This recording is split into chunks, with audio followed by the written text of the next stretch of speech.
Right, has anyone got any suggestions? Optimism. All right. Personal meaning. Now, personal meaning was broken down into purpose and coherence. But yeah, personal meaning. What's number 6? What's number 6?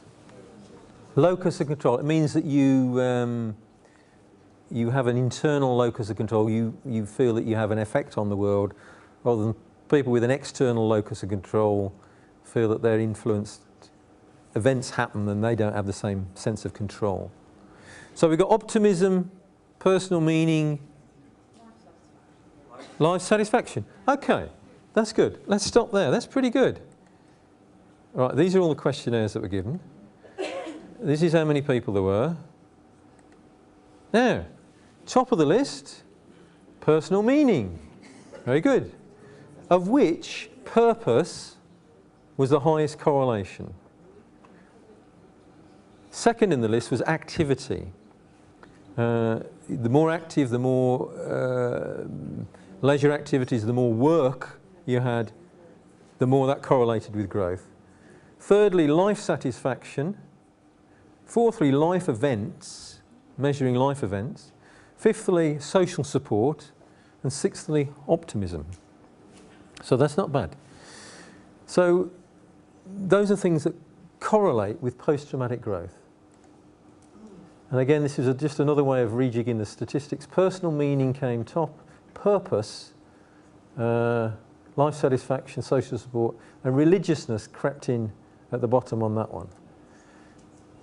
And in fact, purpose was the most significant predictor of post-traumatic growth.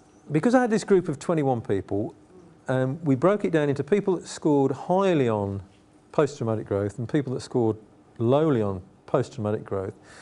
And I looked at meaningful life activities, such as working, living independently, being in a relationship, having a partner, or having a new partner, having children, and having some kind of sense of religious or spiritual faith. So gave everyone a score out of 0 to 6 on those different scales. And it was interesting that,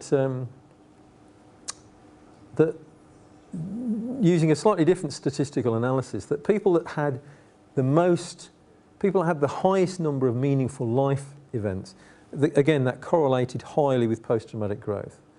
Working, people that had work, that was another high correlation. Interesting, people that had new partners, people that ended up getting married after their brain injury, something like 5 out of 6 of the top scoring people on the post-traumatic growth scale had all started new relationships post-injury. And the other factor was religiousness, and people had some kind of spiritual faith. So that was, I found it was quite an interesting research project. But what I'd like to do now is just briefly talk about some of the personal stories, what people said to me that seemed to, bring the whole thing to life a bit more. One of the first people I interviewed, and he was the guy that put me on to this notion of purpose and meaning. He was somebody that had been around the Headway, Thames Valley for a number of years, and he'd gone to college, and we sat down and had a chat, and he said, I want to be the best youth worker in the country. He just started on this college course, and he was invigorated by the challenge and the purpose that he now had in his life. He wanted to be a youth worker, and it suddenly seemed to me that he's, this opportunity to do this course and have some kind of meaningful work had changed his life. Another guy that came along, he came in, he said, Trevor, I've got a job, I've got a new Ford Focus. And he was pleased as punch. He was very pleased with what he'd achieved.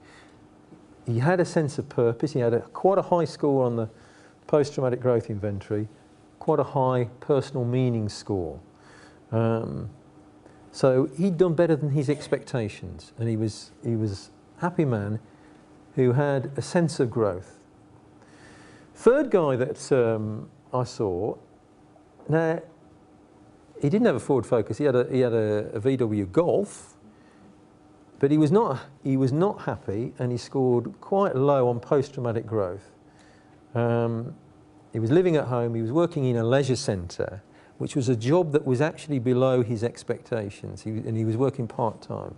He was a graduate who worked in construction before his injury. And he said to me, he said, every day I think about my head injury. I still think, what if it hadn't have happened? And then he said, I was sitting down in the waiting room and I was looking through a construction magazine, going through the jobs thinking, I can't apply for that. I haven't got a hope in hell of getting that. So he was still thinking about it. He was still stuck at that point of thinking about, he wanted to work as an engineer in construction and still ruminating on what if only. And his post-traumatic growth score was one of the lowest of the whole group. And his purpose score was also quite low. Now, I mean, in retrospect, I thought about this chap and thought, well, actually, he is stuck.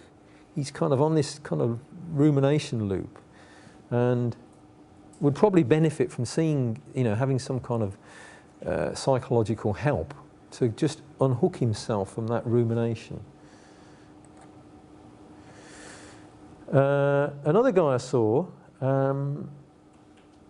again, scored lowly on purpose and post-traumatic growth. He was another chap who was living at home with his parents in a wheelchair, and he was very angry. He was still angry after 10 years. And he wanted revenge on the person that had knocked him over and ruined his life. And again, he was stuck in a loop. He said, I'll just take a day at a time, that's all I can do, I'm stuck. But one of the things that drove him was the notion, I'd like to get revenge.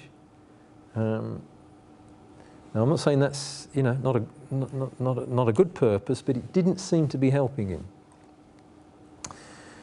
And there was another chap who again was in a wheelchair, a severe head injury, fell off a mountain, and he happened to score one of the highest scores on the post-traumatic growth inventory, he was a bit of an outlier in terms of the population. But there was something about him that, although he's in a wheelchair, although he wasn't working, he'd done all sorts of purposeful activities. He'd raised money for the Royal Marsden Hospital. He'd taken part in the Paralympics. He was the kind of guy that had created purpose in his life. He lived independently. He had a carer come in very briefly in the morning and very briefly in the evening, but he'd managed to create this purpose and had this sense of post-traumatic growth, and also had a high optimism score.